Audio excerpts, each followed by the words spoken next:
नजर। माँ, माँ। अरे क्या माँ माँ कर रहा है? बकरी का बच्चा है क्या? अरे माँ, मजाक छोड़ो। मुझे फाइनली वो मेन चौराहे वाली दुकान मिल गई है। अब देखना, आपका बेटा दुगनी स्पीड से पैसा कमाएगा। उफ़ो, ये क्या? मेरी ऑनलाइन मेकअप क्लास चल रही है। इतनी जोर से क्यों बोल रहे हो आप दोनों? अरे मेरी धर्म पत्नी जी, मेकअप क्लास बाद में करना। वो चौराहे वाली दुकान मिल गई है हमको। अरे वाह! रुको, मैं अपनी माँ को फोन लगाकर बता देती हूँ। अरे मैं भी अपने रिश्तेदारों को बता देती हूँ। कितनी खुशी की बात है। हाँ हाँ, मैं भी अपने दोस्तों को बता देता हूँ। 1 हफ्ते बाद रजिस्ट्री है। बस, घर में खुशी का मौका था। उन तीनों ने अपने अपने फोन उठाए और लोगों में बात फैलाना शुरू कर दिया। और रही सही कसर, श्वेता बहू ने अपने पड़ोस में सबको बताकर कर दी। अरे वर्मा आंटी, अब हम भी जल्दी कार ले लेंगे। घर का रेनोवेशन होगा और ठाट से रहेंगे हम भी। अरे, ऐसा क्या हुआ? लॉटरी बाटरी लग गई है क्या? अरे, इस बार चौराहे वाली मॉल में हमको भी दुकान मिल गई है। दुकान नंबर 21, जो एकदम चौराहे पर है। अब ग्राहक बढ़ेंगे तो आमदनी भी बढ़ेगी ही ना। अरे वाह, कितनी खुशी की बात है। मैं बहुत खुश हूँ तुम्हें इतना खुश देख के। बाकी एक बात कहूँ, सबको मत बताते फिरना। किसी की नजर लग जाएगी तो खुशी की खबर वापस लौट जाएगी। हैं? ऐसे थोड़ी ना होता है। अब डरा रही हो। अरे सही कह रही हूँ।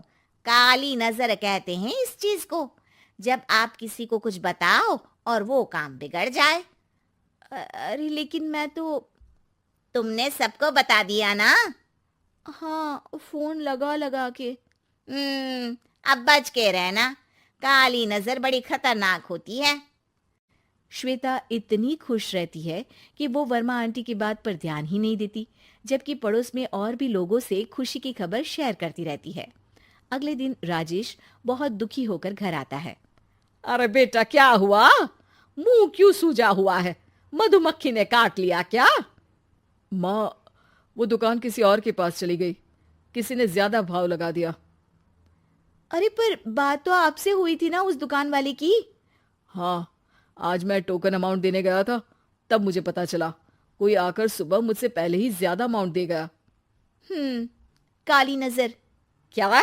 क्या कहा? वर्मा आंटी ने समझाया था कि किसी को बताना मत, वरना काली नजर लग जाएगी। अच्छा, तुम्हें उनकी बात मान लेनी चाहिए थी। उनकी बात मान लेती, लेकिन उसके पहले ही सबको बता चुके थे ना हम तीनों। अरे अगली बार से ध्यान रखेंगे। कोई भी नई चीज होगी तो किसी को नहीं बताएंगे। तीनों कुछ दिन ऐसे ही रहते हैं, पर एक दिन श्वेता को एक मेल आता है। राजेश, मेरा ऑनलाइन मेकअप कोर्स कंप्लीट हो गया। अब मैं खुद का पार्लर खोल सकती हूँ। अरे वाह, अपने मोहल्ले में ही खोलते हैं। ये जो घर के सामने दुकान है ना, वहीं। हाँ, यहाँ सस्ती भी मिल जाएगी। अगले दिन श्वेता वर्मा आंटी के पास जाती है, मिठाई का डब्बा लेकर। अरे आओ आओ, कैसे आना हुआ? जोर से नहीं बोलूंगी। वो सामने वाली दुकान है ना, वहां मैं अपनी पार्लर की दुकान खोलने वाली हूँ। उसकी मिठाई है। अरे वाह, बहुत बधाई हो तुमको। हाँ, मैं कमाने लगूंगी तो राजेश पर पूरे घर का बोझ नहीं रहेगा ना आंटी जी। ये तो है। पर ये बता कि तूने ये बात किसी और को तो नहीं बताई ना? अरे नहीं नहीं, पिछली बार गलती कर दी थी। काली नजर लगी किसी की और राजेश के हाथ से वो दुकान चली गई थी। सबको मत बताना। चलो मैं चलती हूँ, कल दुकान की बात करने भी तो जाना है। अगले दिन श्वेता दुकान के लिए मालिक से बात करने जाती है। अरे लेकिन दुकान तो हम कल रात को ही किसी को दे चुके हैं। कल ही? हाँ, कल ही। 2 दिन बाद कोई यहाँ पार्लर भी खोल लेगा। अब कहीं और दुकान देख लीजिए। अरे पर हमको भी तो पार्लर ही खोलना था। हाँ भाई, ये एक ही दुकान है। आधी आधी तो नहीं दे सकता ना मैं। राजेश और श्वेता घर पर हताश होकर आ जाते हैं। इस बार तो किसी को बताया भी नहीं था। अब किसकी काली नजर लग सकती है? सुनो, तुमने माँ को बताया था क्या? अरे कैसी बात कर रही हो? माँ की नजर थोड़ी ना लगेगी। पक्का तुमने किसी को नहीं बताया था ना? सिर्फ वर्मा आंटी को बताया था। उन्होंने ही मुझे किसी को नहीं बताने को कहा। अरे यार, तुम भी सही हो। मेरी माँ को नहीं बताने को कह रही हो, पर वर्मा आंटी को बताना तुम्हें जरूरी लगा।